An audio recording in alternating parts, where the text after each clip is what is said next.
Still on the run, suspects behind the deadly M1 highway shooting. How to extradite an unwanted person from and to our soil. Black Coffee leaves for his sold-out show at New York's Madison Square Gardens. He never once had a single scandal.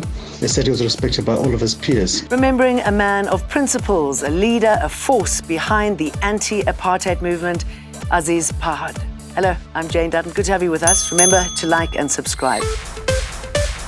This is Eyewitness News.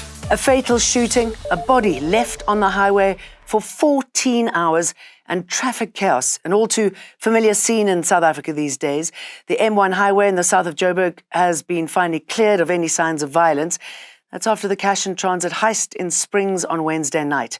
An unknown number of suspects are still at large. It's understood police gave chase after the incident, which resulted in a shootout with the suspects. One alleged robber died, while two others were arrested. This is where one of the suspects linked to a cash and transit heist in Springs on the East Rand lay for over 16 hours after a shootout with police. It's understood police closed in on the gang that was travelling in a Toyota Quantum last night and opened fire. Now, two men have been arrested and linked to the cash and transit heist. Police are on the hunt for more members of a rather large gang. Officials are not certain how many men they're searching for at this stage. Now, it's yet to be seen or understood what other charges the men will be charged with. Also, officers say the men that have been arrested will appear in the Johannesburg Magistrates Court soon. Eyewitness News on the M1 South. Good news on the jobs front. Stats SA says the formal non-agricultural sector added at least 39,000 new jobs in the second quarter of the year, breaching the 10 million mark again. The number of jobs created on a year-on-year basis was almost 3 times the quarterly figure.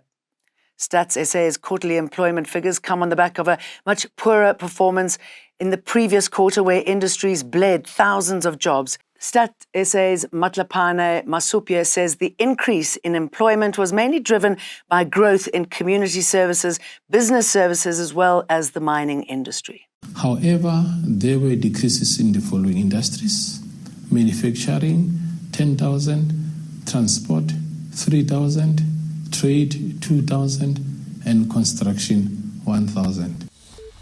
KZN's coastal areas have been placed on high alert. They're bunkering down ahead of expected strong winds and 5-meter high waves. We'll use the strength that whatever that happens in the city, we are able to save lives. To us, what is primary objective is to make sure that we save lives. Many parts of the province haven't recovered from the recent storms there and flooding which destroyed homes and infrastructure.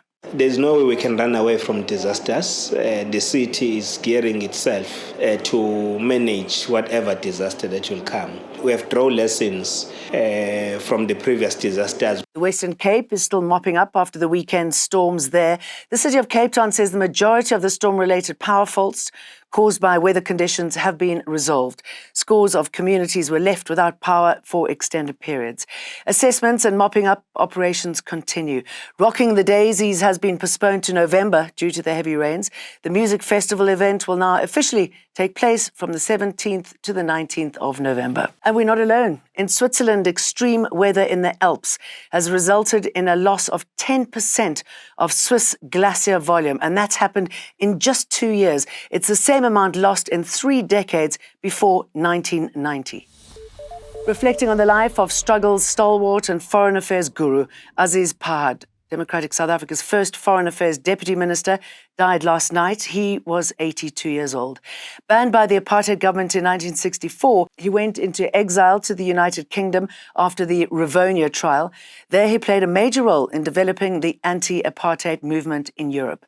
Pahad served on both the National Executive of the ANC and the Central Committee of the South African Communist Party in the mid-80s. He played a key role in the secret discussions with the South African government that paved the way for the transition to a democratic state. His example was a leadership of humility, of servitude, of contribution to South Africa's development. Throughout his term as Deputy Minister of Foreign Affairs for 3 presidential administrations, he never once had a single scandal. They said he was respected by all of his peers, both here and across the world. So what is South Africa's position when it comes to extraditing a wanted person? The Ministry of Justice and Correctional Services provided a status update on extradition cases from and to the country. Now, this would impact what happens to the Bashiris in Malawi and the Gupta brothers in the UAE. We want them here. Will we ever get them? The UAE officials have now requested that we submit a new extradition request, but we have made it quite clear that we can't submit an extradition request in the dark, if you like. We need a clear explanation of what went wrong in the previous extradition request, because we have submitted it according to the letter of the book on the advice of the UAE authorities. The man of the hour, the Grammy award-winning, I call him Mr. Silver Fox. Okay, Black Coffee!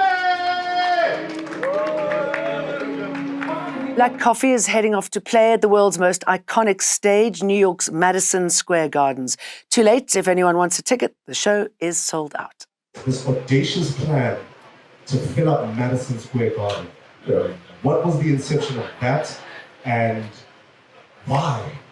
It's always been about building a brand, be strong outside the continent, and try and do this thing, this kind of genre, on the highest level possible, so that